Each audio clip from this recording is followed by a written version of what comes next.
This afternoon, Dr. Hart will speak to us as a scientist, a scholar activist, as a man who grew up in a social location in which he faced all of the difficulties of living in a world that disrespects poor black and brown boys, but he made it. And by made it, I don't just mean that he's got letters after his name as in the Credential Society, but rather that he is able to do what great scientists do, and that is shed light on the realities and question the ways that our world is structured, the way that we are able to express our humanity, and the way that that functions differently depending on where we're situated in society. He's adding a much needed perspective and insight into the destructiveness of and the underlying fallacies on the war on drugs, of the war on drugs. Dr. Hart has appeared on numerous talk shows, including the now memorable and famous O'Reilly Factor episode, when O'Reilly made that really interesting connection between pot and texting as sort of a bundling of moral decline in this country. And then, of course, the follow-up of Jon Stewart, where he sliced and diced it in a very comical way. So for those of us in Chicago, as this was airing, we were in the middle of a polar vortex. You all remember those things we kept having this winter? Yeah. So it was just wonderful relief to an otherwise brain-numbing climate and Bill O'Reilly show. So a personal thanks to Dr. Hart.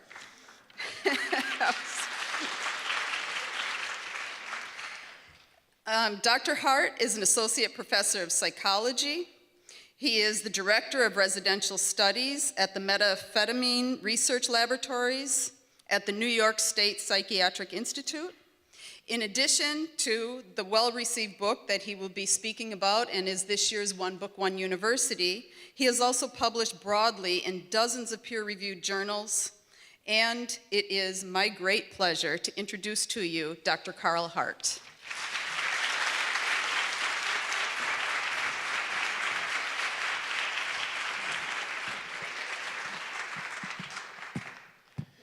Thank you, Heather, for that nice, generous introduction.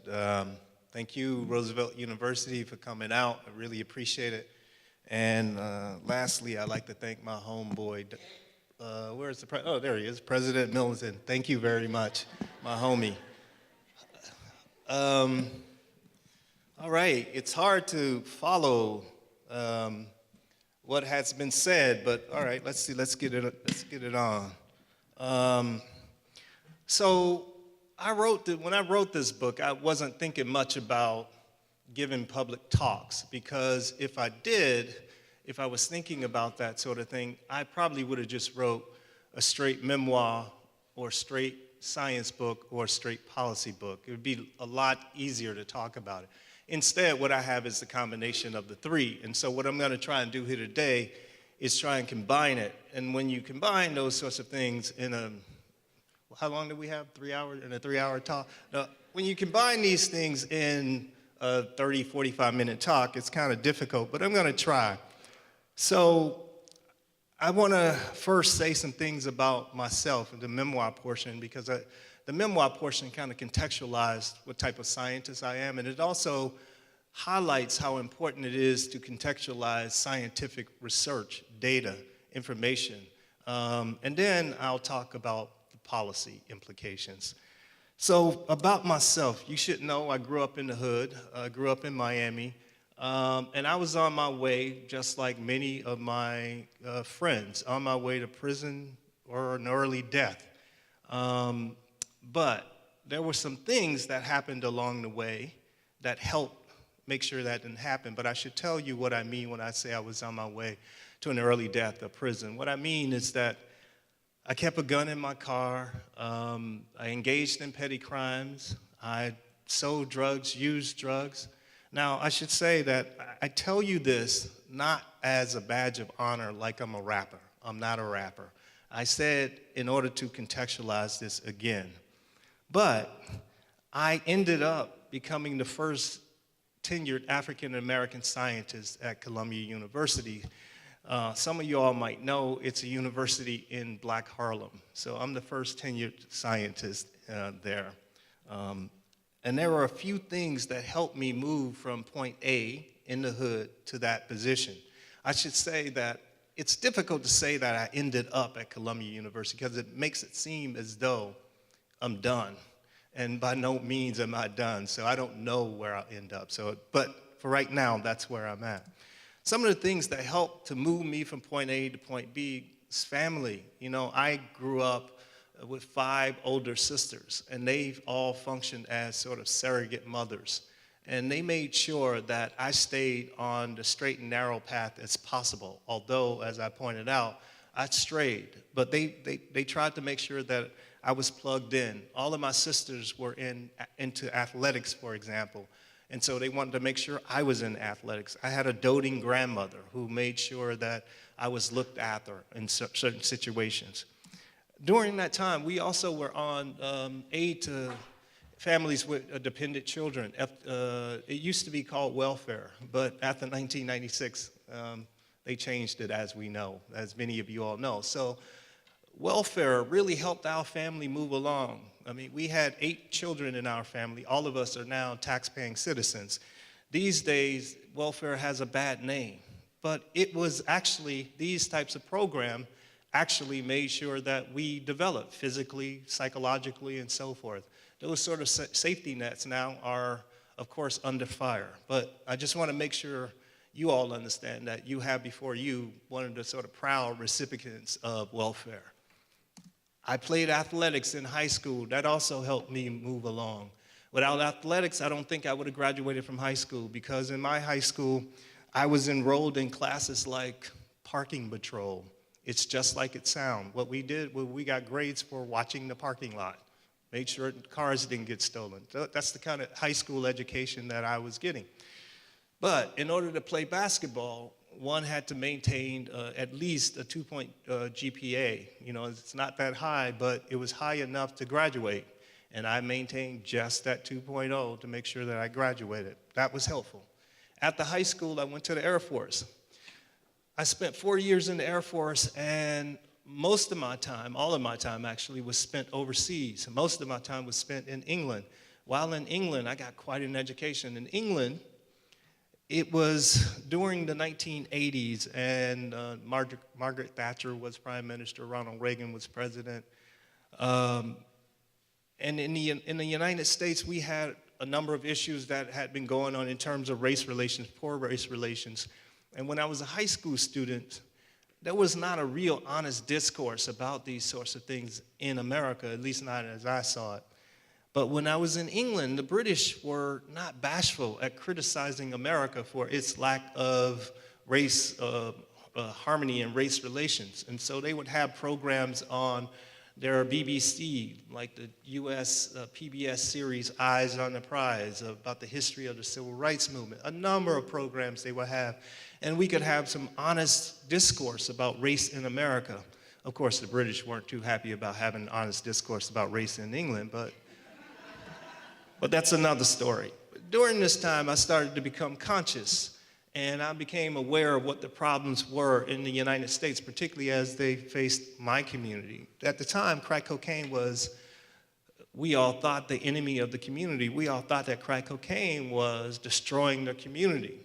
So I enrolled in college while in the Air Force with the goal of studying drugs, being a psychologist, being able to make a contribution to my community.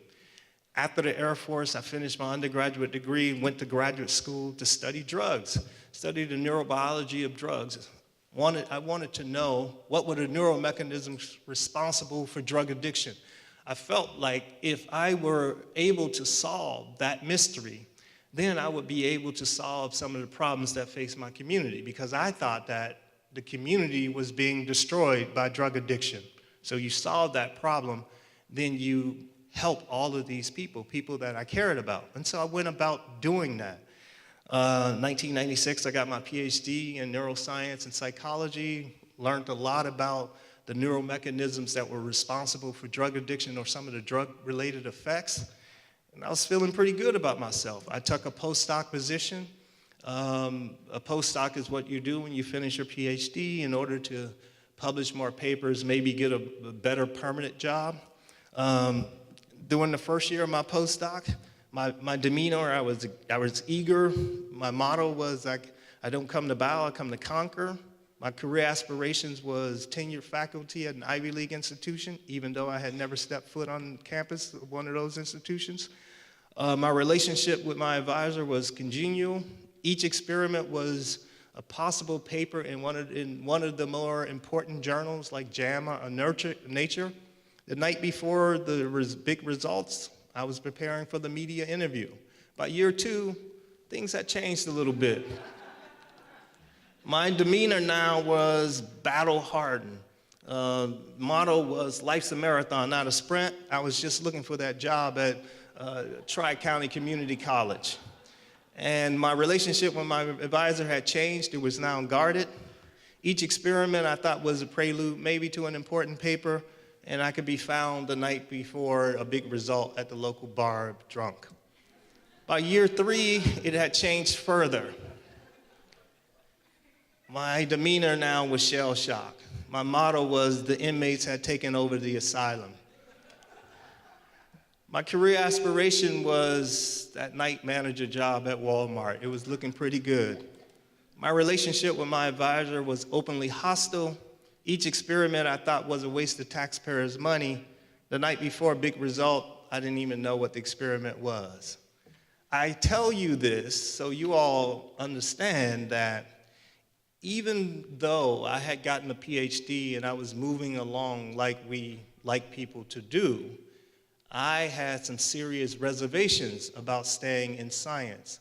I had started to see some of the ugly sides of science, and I was actually seriously considering leaving, and I was kind of lost.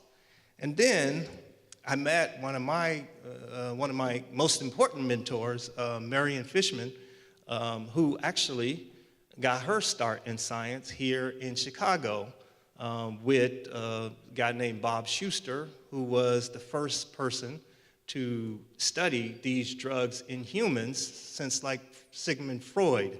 And he did it here at the University of Chicago. And his wife, Chris Ellen Johansson, who also was doing this work with him. At the time, Bob was the only person who was taking women in his lab in this sort of area. But anyway, Chris Ellen Johansson is in the house tonight. Chris Ellen, you want to stand up and so people know who you are?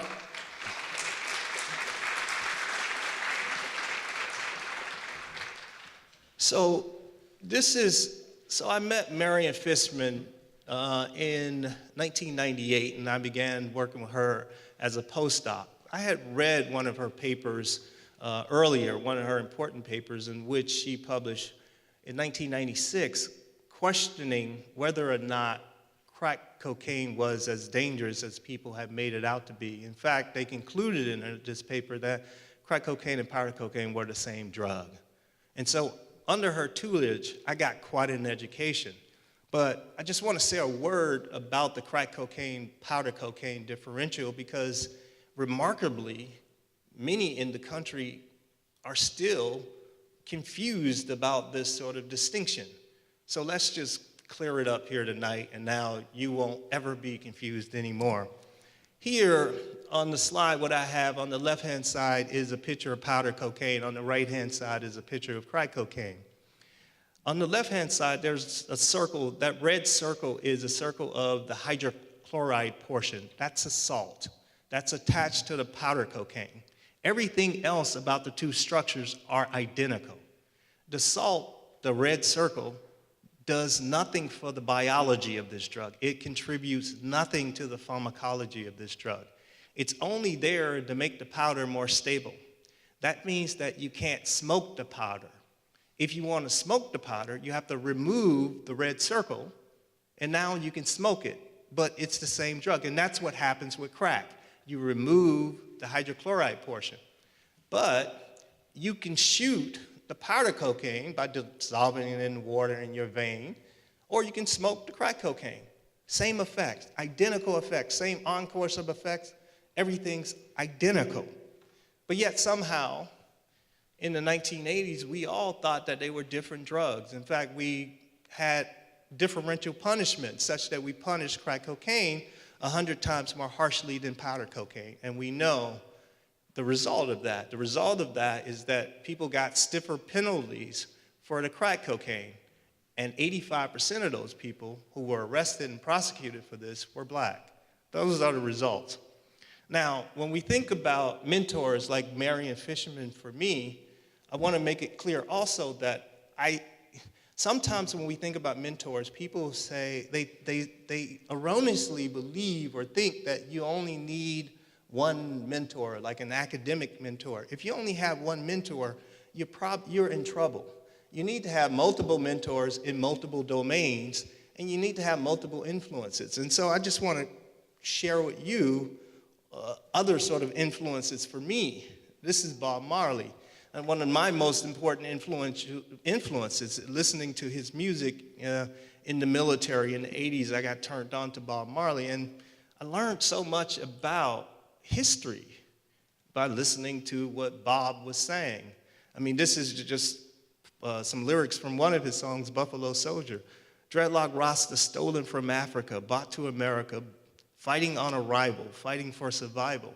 Those sort of lyrics really resonated with me in terms of who I was and my history, and I delved deeper into it. All of those things helped to make me a more critical thinker. All of these things contributed to my education. And as James Baldwin has said, the paradox of education is precisely this. As one begins to become conscious, one begins to examine the society in which he is being educated. And that's what happened to me. And in doing so, when I really became educated, I discovered or came across so many things that challenged my thinking, what I thought I knew about my path. I thought I was going to solve the drug addiction problem and therefore solve the problems that faced people from poor communities, such as the one from which I came. Well, I wanted to share with you all some of the things that challenged my thinking. The whole myth about crack cocaine, all of the myths surrounding crack cocaine, the crack babies. I believed what had been said. I believed that our generation should be preparing for an army of children who couldn't learn, who would be shackled with psychopathologies because their parent, their mother, used cocaine when she was pregnant. I believed that. Turns out, wasn't true. Turns out, crack cocaine during pregnancy has about the same effects as tobacco during pregnancy. Now, that's not to say that you all should go out and smoke crack cocaine during pregnancy. That's not to say that. The point is that what we've been told were exaggerations. Another exaggeration was one hit of the drug, you were addicted. I assure you, one hit of anything, of nothing, causes addiction. Addiction, by definition, requires work. There is nothing that only requires one hit and then you become addicted. Another thing that challenged my thinking were some of the data that we were collecting in the lab. One of the things that I was reading, I had read as an undergraduate student, was a paper done by Chris and Johansson, where they gave primates, non-human primates, an opportunity to self-administer, press a lever, and receive intravenous injections of drugs like cocaine, drugs like methamphetamine. And when you allowed these primates to do this with unlimited access of these drugs, they would actually kill themselves. I learned this as an undergrad. I read other papers that kind of supported this view. But then as we looked at the data more carefully and other studies started to come out, when you provide those animals with alternatives, sexually receptive mate, sweet treats, other alternatives, running wheels, enriched environments, they don't take these drugs until death. And so I thought it would be cool to do studies in humans, people who were addicted to crack cocaine, people who were committed crack cocaine users, bring them into the lab. Of course, you pass all the ethical requirements and that sort of thing. Bring them into the lab, offer them choice between their drug, crack cocaine, and some alternative. In the case of the first experiment, we offered them choice between crack cocaine and something like $5. And this sort of work was featured recently in the New York Times. The bottom line is that when you provide drug addicts, crack cocaine addicts, with an alternative as low as $5, what you can do is you shift the choice from crack cocaine to $5 on about half of the occasions. People have thought about crack as being so addictive that addicts would do anything to receive it, no matter what. It's not true.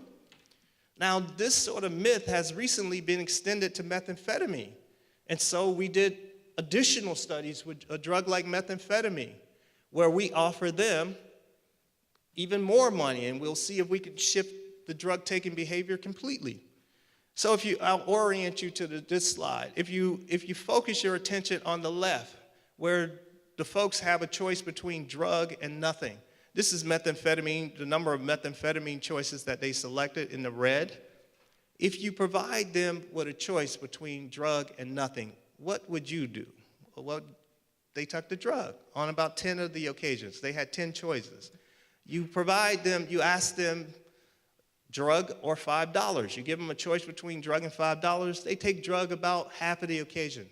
If you give them a choice between drug and $20, what do? You take the $20, right? That's what we saw. We wiped out the drug-taking behavior by providing attractive alternative reinforcers. Now, some of you all might be smart and you say, well, they were saving the money for when they left your lab so they could go get high with their friends, right? Right? You all with me, right, Chicago? Right? Right? Okay, let's say they did that. It still goes against what we thought about drug addicts, methamphetamine users, crack users. It goes against it because we said they couldn't inhibit. We said they couldn't delay gratification.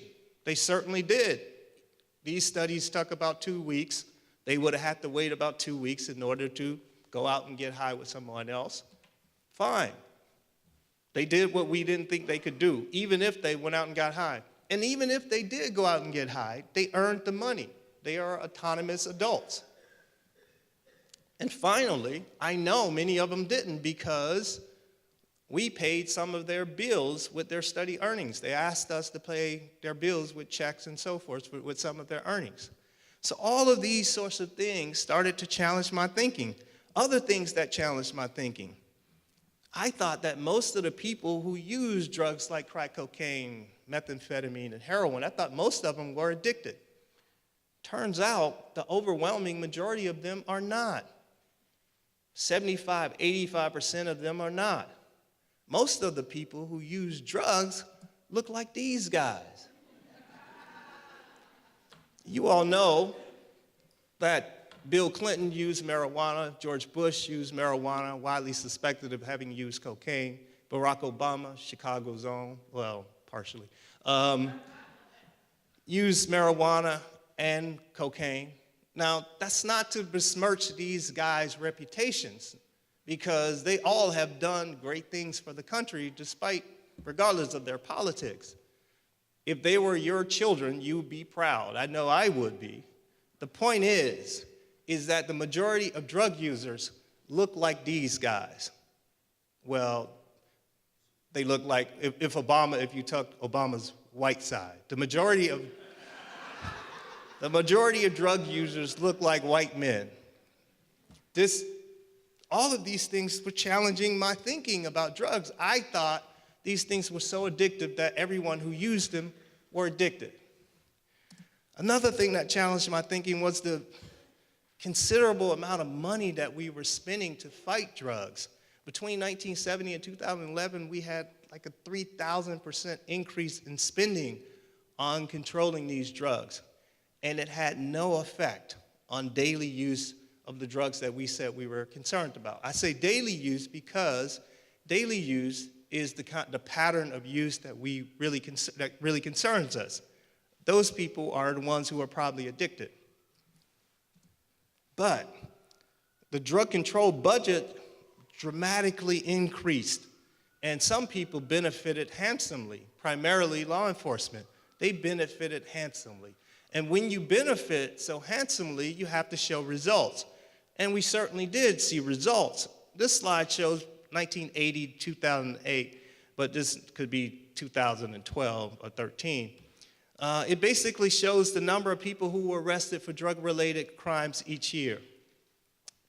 We have had a tripling of the number of drug-related arrests over this time. Each year now, we arrest about 1.5 million people each year for drugs. It represents the largest number of arrests in the country.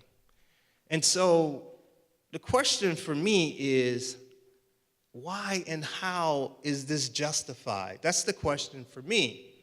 So I find it abhorrent. But that's okay. That's my own sort of feelings, and I can find it abhorrent. In doing so, I want to know why, because it might be justified. And in trying to understand why, I went back to Martin Luther King's sort of statements about the Vietnam War, because the drug war, that's what we call this thing informally, is a war as well. And so I went back to someone who I respected and tried to understand, being a student of history, trying to understand how the two might be related. So Martin Luther King said of the war, the Vietnam War, he said it was unjust, evil, and a futile war. And he also pointed out that in international conflicts, like the war on drugs certainly is an international conflict, in international conflicts, the truth is hard to come by because most nations are deceived about themselves. Rationalizations and the incessant search for scapegoats are the psychological cataracts that blinds us to our sins. King was poetic. So why? And thinking about why in terms of the drug war, well, one of the reasons I think that we have continued this sort of approach, given some of the dissonance that I was having, given some of the things that challenged my thinking about drugs, one of the reasons I think that we're continuing this is because of the increased budgets for law enforcement. We have, as a result of the war on drugs, we have really created large police forces. And when you have these large police forces, it's hard to dismantle those sorts of things because people lose their jobs. And there are very powerful lobbying organizations like the prison guards lobbying organization. We've really increased funding for employment in those areas, and it's hard to stop that. Another reason I think that we have continued to justify our current behavior is that it really helps politicians to avoid dealing with real problems that poor communities face. Because let's face it, when we think about those laws that I talked about, the crack cocaine versus powder cocaine laws that were passed in 1986 and 1988, those laws severely punished crack cocaine, and black people paid the price considerably more than anyone in terms of those laws. But let's face it, 17 of the 21 members of the Congressional Black Caucus voted for those laws. And they have been some of the most vociferous opponents of changing the laws. And so when you think about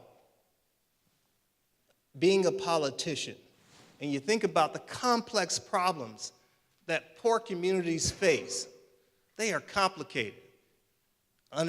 Education, lack of education, unemployment, lack of skill sets broadly.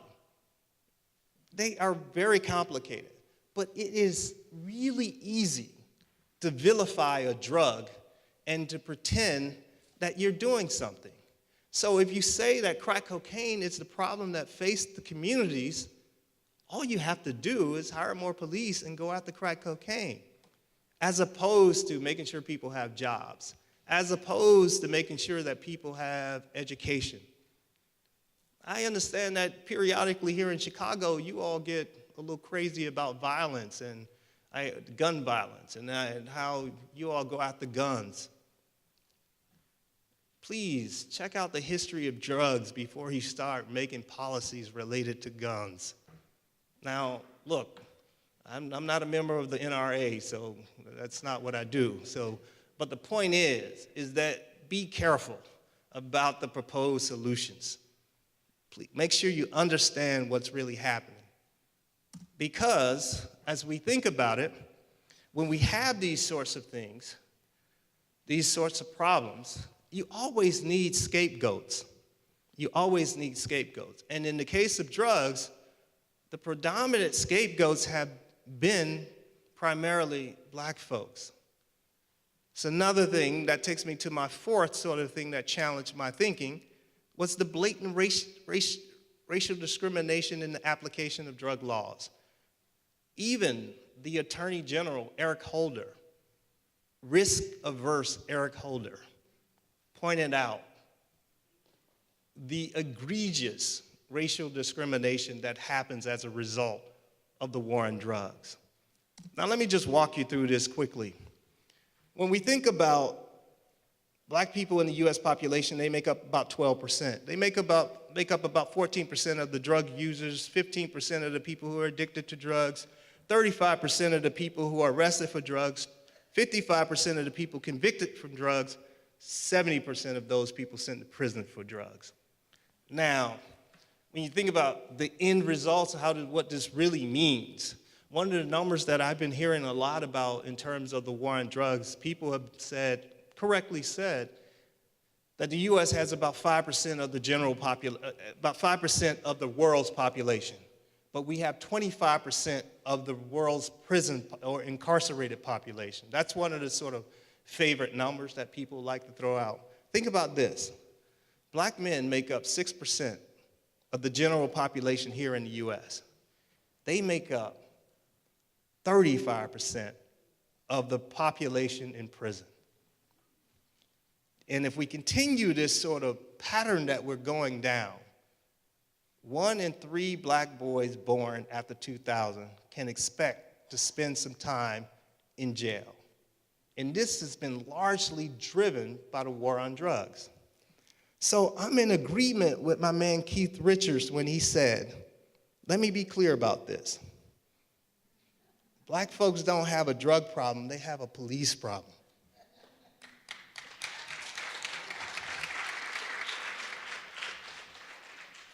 So all of these sort of facts and information, what I know about drugs, all of this has really made me think about my favorite writer's comment when he said, to be Negro in this country and to be relatively conscious is to be in a rage almost all the time. And when one is in a rage, one has to be careful because you don't want to take your rage out on people who are not responsible for your rage. You don't want to have displaced rage. That's not right, right? And so one of the things that I try to do with my rage, I try to think about solutions. I try to think about how can we change this situation. I try to talk to groups like you all. So tonight what I like to do is offer a few solutions. And then after these solutions, maybe we can have a high-level discussion about what needs to be done. So I have 2 solutions. We need to implement realistic drug-related education. I'll tell you what that means in a second. And we need to change the way we regulate drugs. And I'll tell you what change I think we should do. So realistic education.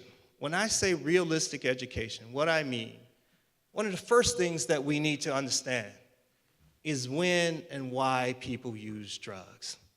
If we understood this, then we could actually help keep people safe. Because remember, we can help people stay safer, and we can also help people enhance their functioning. Because remember this point, most of the people who use these drugs do so without a problem. In the past, we have had too much emphasis placed on the drug itself. That's a mistake. Because if we understood these sort of things, like why people use heroin, why would someone use heroin? Well, I'm sorry, I can't hear you. I didn't realize we were in church, but that's okay, come on. So somebody might use heroin. Heroin is an excellent drug to relieve anxiety, stress. If you want some great sleep, heroin might be an excellent drug for that. I mean, of course, there are potential problems related to heroin. We want people to remain healthy. That means that, you go to the bathroom regularly and that sort of thing. Heroin also causes some constipation that stops that from happening. So you want to make sure you understand all of these things about the drugs, and you want to make sure people understand it. Another thing related to heroin, which is more serious, is that we are concerned about heroin overdoses, right? But the point is, the fact is, 75% of the people who die from heroin do so because they combine it with another sedative, like alcohol, like a benzodiazepine. So you want to educate people not to combine heroin with another sedative. It is possible to die from a heroin alone overdose, but that's relatively rare compared to combining it with these sedatives. Amphetamines. Why do people use amphetamines? There are multiple amphetamines. Adderall. We're at a university. You all know what Adderall is, right? Everybody knows what Adderall is. Students might use Adderall to stay awake, study longer, harder, what have you. Same is true with methamphetamine. Decreased food intake. People might use it to lose weight. Ecstasy and amphetamine.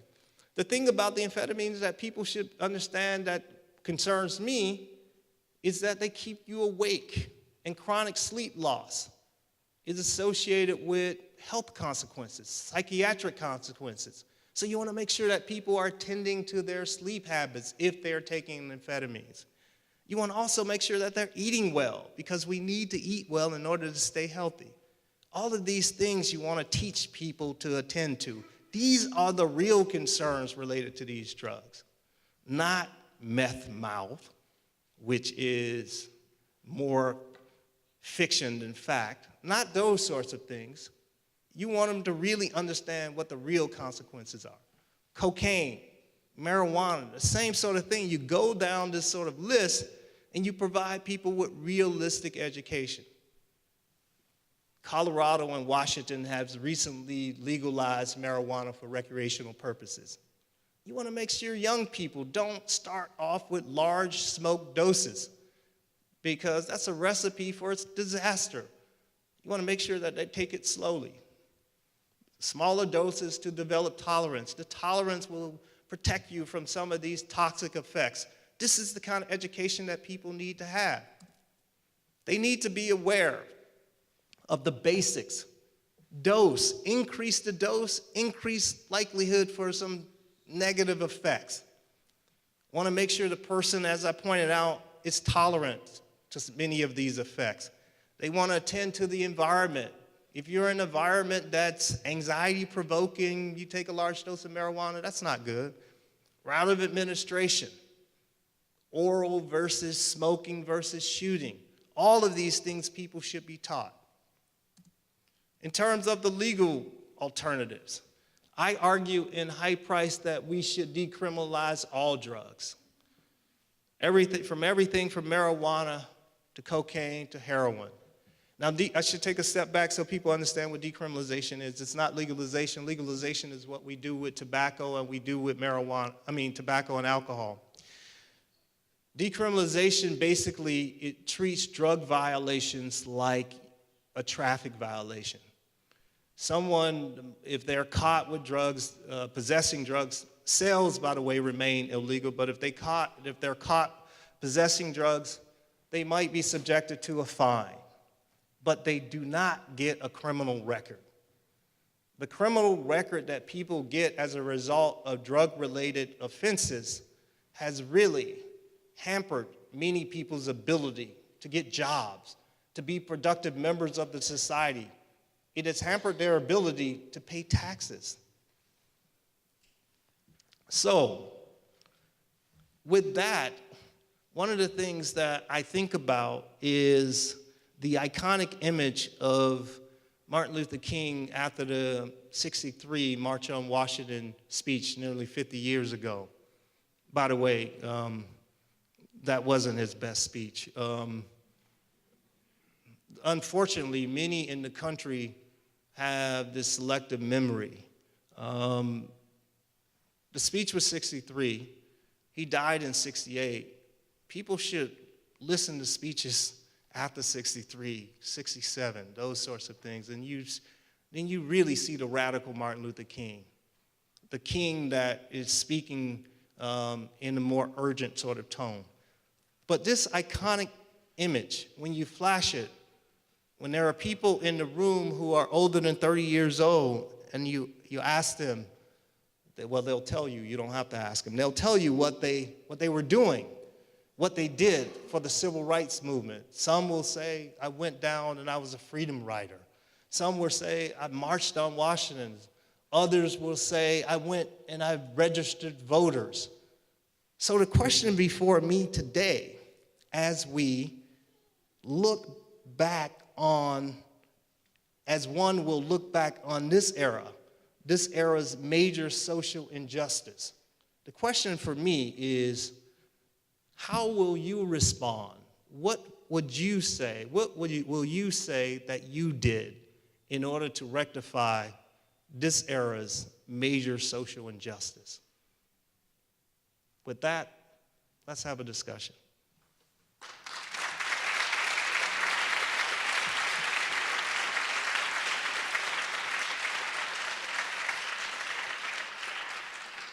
We have microphones up front, I believe.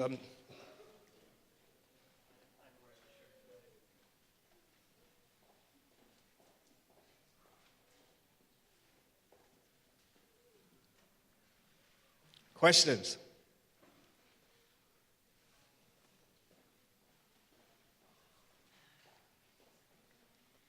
I have a question about teaching. You are an articulate, passionate person in the way you get across a very powerful message. But you're also a trained number cruncher. You're a trained scientist. And the trouble I have with my students is helping them understand how a feel for the numbers can both define and inform and power that passion. You've clearly succeeded. How do we communicate that? Students need the ability to critically think about numbers before they can, or as part of, understanding the passion. That's a good question. In the text, in the book, I try and walk through my development because I certainly didn't always have a passion for formal education. One of the things that helped me connect with the numbers was sports, and the power of understanding statistics through sports. So I got turned on in that way. I had teachers who helped turn me on to math in that way. So that was one way that one can get turned on. But if you are trying to reach students, it's incumbent upon us as educators to connect with the student where they're at in terms of their interests. And so we can always figure out a way to connect with someone's interests. Like, for example, if somebody is into social justice, you can show them how the sort of commonly held beliefs are incorrect. And you can show them through math, through statistics, through numbers. And you can show them how they can do the same with others. They can show others how to do that. But I think, number one, we have to connect with them and make sure that they understand, that you understand their interests, and you understand how what you're giving them will help them feel like they're communicating information that they care about, information that they are invested in. I don't know how else to do it.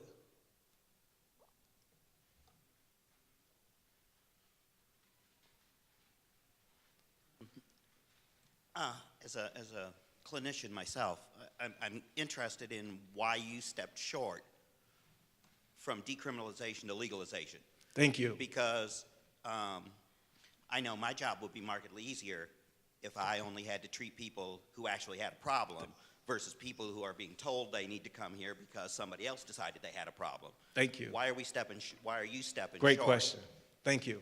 So I was in Switzerland recently, and I was given a talk, and the former president, Ruth Dreyfus, asked a similar question. But she asked it in a way that was, she expressed contempt at the fact that I didn't push for legalization. And she was right at some level because I didn't make myself clear. But let me try and be clear here. I see one of the things that I'm pushing for is realistic education. The country is so ignorant about drugs that if we legalize drugs now, I'm not so worried about drug-related problems, direct drug-related problems. I'm not so worried about that. I'm more worried about what people will say these drugs did and what will be believed. Because we have legalized marijuana in Colorado and Washington. You just wait to hear the incredible stories that's gonna come out of Colorado and Washington. Statement made by representatives from the National Institute on Drug Abuse. You're gonna hear some incredible stories, but those stories won't be supported by data. So it's important for people to really look at the data carefully. But there are gonna be some incredible stories. So one of the things I'm trying to do is to help inoculate the population from the BS. And in that way, those stories won't work. Now, I'm not against legalization. Maybe decriminalization can be an intermediary step before legalization. But the population is so ignorant. I mean, if you live in my life and go on some of the shows and talk to some of the people, it's remarkable.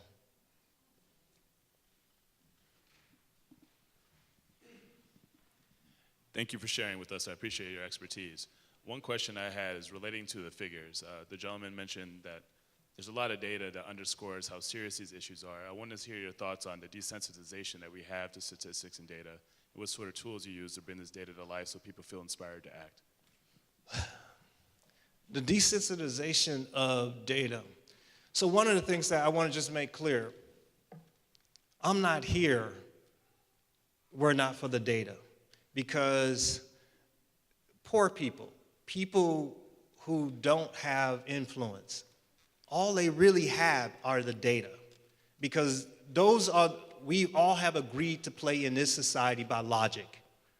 And we just have to keep reminding people those are the rules by which we're playing. Although people will oftentimes try to move you away from those rules. But you have to have the data. If I don't have the data, the country would have dismissed me a long time ago. Without the data, I'm nothing. Nobody's listening to me. And so if people think that they will be able to advocate for change without data, just based on pure emotion, based on trying to shame people because of some egregious act, good luck. It's not gonna happen. So without data, you're not in the house.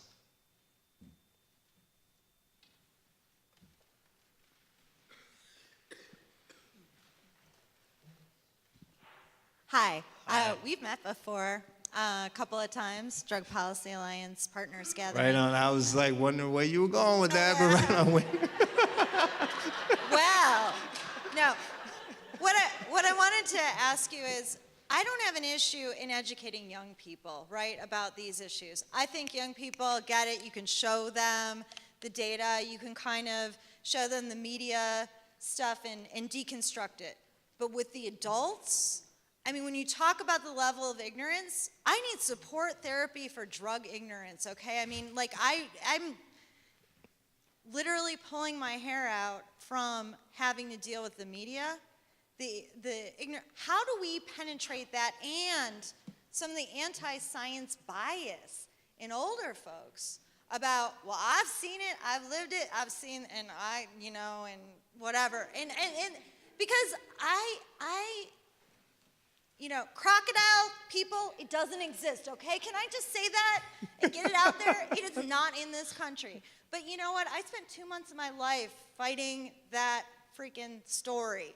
And then hearing, no, it does. No, it does. Do you know what I mean? So how do we get through to those people, the older folks, actually? Yes. Give me some tips and also some stress management techniques for dealing with the ignorance. Thank you so much. Yeah, great question. So the question is, how do we deal with older folks and their sort of resistance and their entrenchment? That's a difficult one for me because I see politicians in the same vein, by the way. I don't really. So when I think about what I'm doing, number one, to answer your question, first of all, persistence. You have to be persistent, and you have to be the smartest one in the room. You have to arm yourself with all of the facts, and you have to try and be as charismatic as possible, funny as possible. That helps. That's number one. Number two, politicians, I have no interest in talking to politicians. People who are older and they're so entrenched, it's a waste of my time. I am speaking to history. That's who I'm trying to speak to. I'm worried about how I will be judged by my children and folks who come after us. I don't really, I'm not here for the folks who are here. I'm speaking for history. And that's what keeps me going, because I think about what people who I really admire were up against. Martin Luther King, Fannie Lou Hamer, Malcolm X, James Baldwin, those guys, they were up against some stuff. And they didn't see many of the changes during their time, but they were right.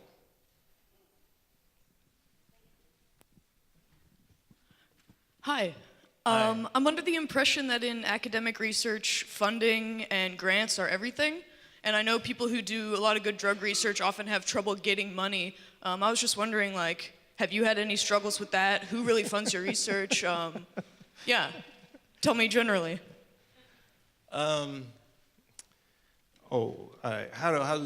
There's so much to say about that.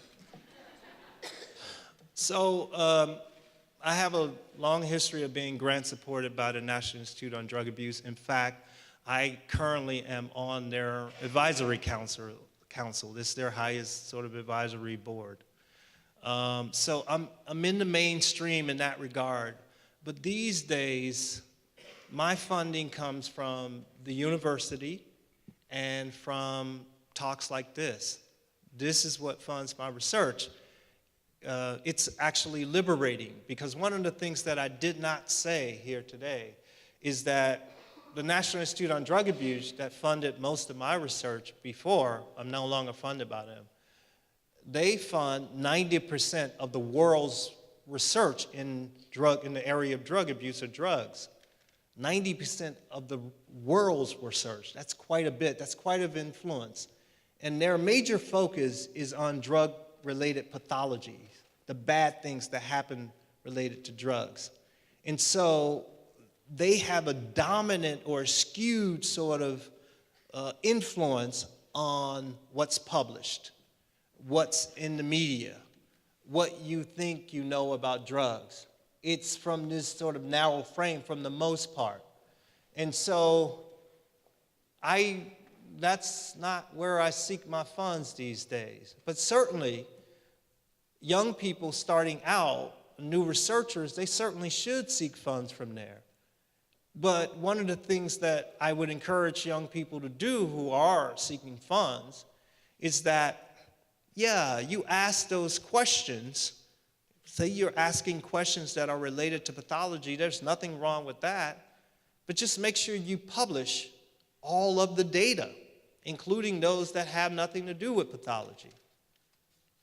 So they should really, you should be in the game to influence the game. So I would encourage people to apply for grants and do those sorts of things. As Peter Tosh has once said, when in Rome, do as the Romans, just don't become one. Same is true here.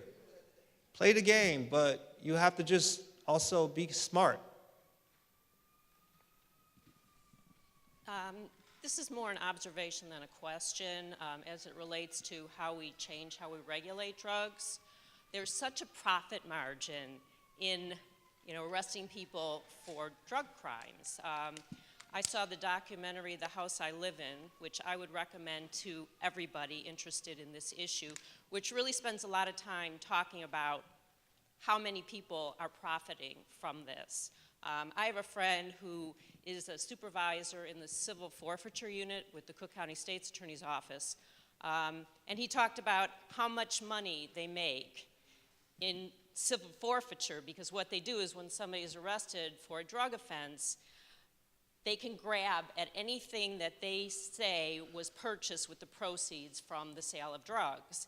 And then when they bring that money in, some of that goes back to The unit, the city, right, the local, the police right. department. So there's a huge incentive Sure, for police departments to arrest people. sure. Just a short thing that just happened today. I was in court this morning, and they brought a gentleman in, had been picked up on a possession of drug paraphernalia.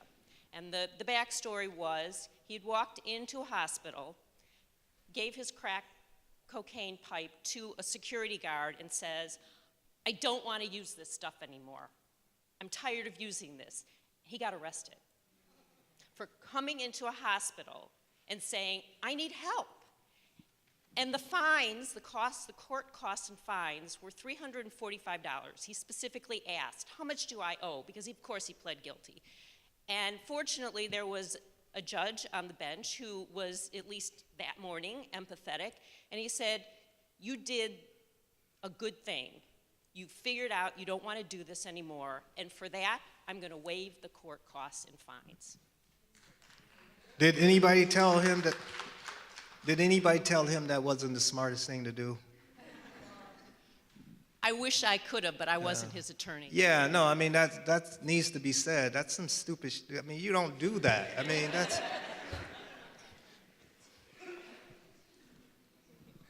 Hi, Hi, thank you for coming. thank you. I work with patients who take Suboxone, and so related to your question, related to your proposals about policy, I deal a lot with insurance and healthcare policy. So I guess I'd like to know from you your thoughts around how to shift kind of the way healthcare looks at substance use and treatment, these sorts of things, so that the options in healthcare can get better for patients. So one of the things I stayed away from in this book is talking about people who have drug addictions. I did talk about that. I don't know anything about healthcare. I know very little about healthcare. I know something about drug addiction treatment, but you know, I wrote a piece in the New York Times about a year ago telling people to stay in their lane, stick to their expertise. I would be outside of mine if I started talking about healthcare on the one hand. But if we're talking about drug addiction treatment, if we're talking about drug addiction treatment, I was just at the University of Pennsylvania last week, I believe, and one of the giants in our field who developed this index that everybody uses called the Addiction Severity Index, and we were talking. Tom McClellan is his name, and we were talking, and he was Obama's deputy drug czar. He recently had a tragedy with his son, who died from a drug-related death, but his son had been struggling with drugs for some time. Tom came up against the reality in which I talked about in the book a little bit, that if I had a loved one who was struggling with drug addiction, I don't know where I would send them, because most of these folks don't know jack about drugs. Now, hold up. Now, I don't want to, it's easy to beat up on, I don't want to do that. There are a small number of thoughtful people who are really good, but it's a very small number. It doesn't require much for people to call themselves some drug treatment professional. You been addicted? Well, you use drugs? Yeah. Okay, you can be an expert. And that's part of the problem. So my confidence in most of what we consider drug treatment in this country is not very high. We have time for about 2 more questions, and then there will be books on sale until 6:15 that Dr. Hart will be signing. Hello. Okay, this was already kind of addressed before when you were mentioning what can students do who want to get into research, but just to reframe you said that a big point of your book was concerning difficult attitudes within the scientific community regarding drug research. For example, your patient Robert, your Yale colleagues dismiss his statements about how cocaine enhances creativity and focus as drug-induced drivel. Another example is that Bruce Sewell of the Multidisciplinary Association for Psychedelic Studies said that for students interested in psychedelic research, they realized that broadcasting their unconventional views could harm their careers, leading to professional isolation or even ostracism, and thus indirectly harming further research. So he does suggest that it might be better to lay low and infiltrate the system. So what advice do you have? I mean, you already kind of touched on this, but do you have any more thoughts on what undergrad students can do who are interested in pursuing this research in an honest, skeptical, and discerning manner? No, I'm laughing, man, because you sat there, you read that, and you didn't need to look at your paper to ask me what advice that I have for undergrads, right? That's it, right? That's the point, right? Okay. The advice I have for undergraduates, simple. Know something about pharmacology. Really know something about pharmacology, what drugs do, don't do. Know something about psychology. Really know your psychology. Know something about the context, setting. All of these things powerfully influence drug effects. If you really know your drug effects, then you become invaluable. You have to be the best at what you do. And learn something about neuroscience. Not so that you can tell us what part of the brain is lighting up, but so you can detect the BS. That's the point, because much of what you all are told about neuroscience is simply rubbish, and it won't hold up past the next 10 years. So you have to know something about all these domains and know something about history. Because if you know something about history, particularly as it relates to drugs, you'll see that this movie has been played before. We've been here before. The same sort of tropes are recycled over and over. The same sort of stories. They just are changed from one drug to another. So if you do that, you will be okay.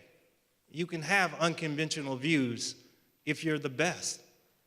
But if you're not the best, well, I guess you better be as conventional as possible. But if you're the best, it doesn't matter.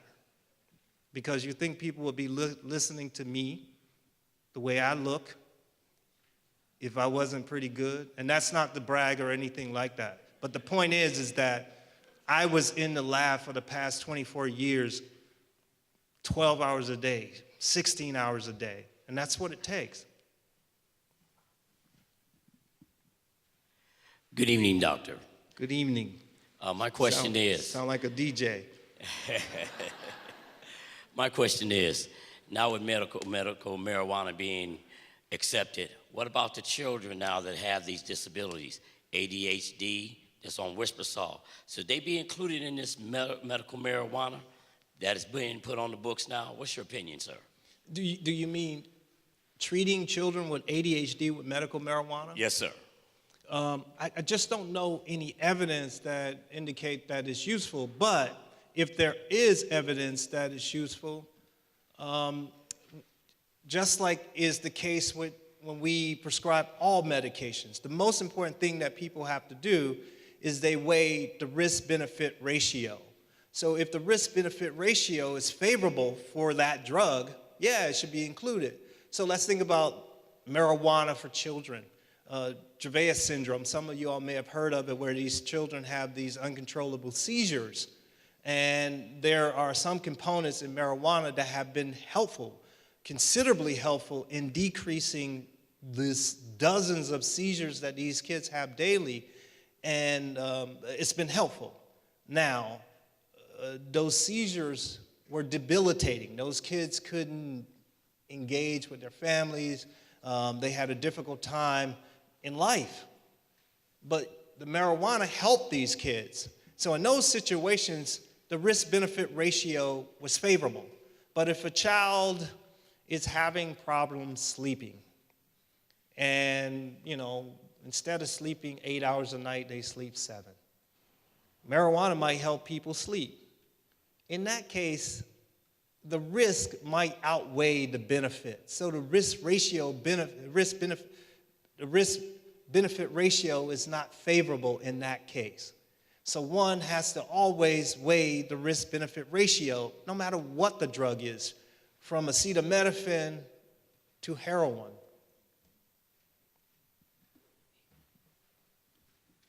Hi.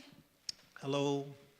I just wanted to answer your question, sir, because I, pertaining to having, I'm answering your question regarding, ADHD, and should we group Adderall in with marijuana and make it legal? Or, use marijuana to treat people who have ADHD?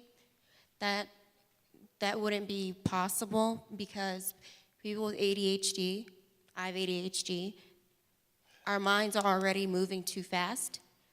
And so, psychology speaking, that's treated with another amphetamine. Yeah, but You're treating speed because of the condition. Because of the condition, marijuana would not help someone with ADHD to be able to focus. So it wouldn't be legalized in that way. Okay, thank you, Dr. Ruth. Oh, I'm sorry. I have ADHD and I know a lot of what he's talking about. Take psychology. Thank you. One more question, then I think we're going to have to wrap it up. I really don't need a microphone. I could even go without this. My voice carries. Okay. I am going into law enforcement. I have a lot of coworkers. I agree with everything that you're saying. I should start that off first. That way you guys know I'm a very liberal person. But that being said... Don't start a sentence off by saying you're a liberal person. No. I'm sorry. You want to be an intelligent person, not a conservative, not a liberal. Fine. That's better. I have a lot of low-income coworkers also going for law enforcement. Law enforcement's tempting because it pays fairly well. They're always hiring. So instead of eliminating all those jobs, there's got to be another way that we can kind of meet both of the needs as far as handling drugs in a different way and also law enforcement and buying jobs. So what would you recommend there? Great point. That's an excellent. The point was, for people who didn't hear, and this is one of the more practical things that government officials are facing. If you have all of these jobs, it's going to be difficult to eliminate these jobs. And we really don't want to put people out of work. I mean, you want people to pay taxes and contribute. So one of the things that I have been advocating for is retraining law enforcement officials. One of the things that you hear periodically in the society is that related to drugs, you hear people say, I was just in Pittsburgh. They were in Pennsylvania. They were concerned about heroin being cut with some other drugs that make it more dangerous. A number of people have died in Pennsylvania as a heroin-related death, but we don't know all of the details.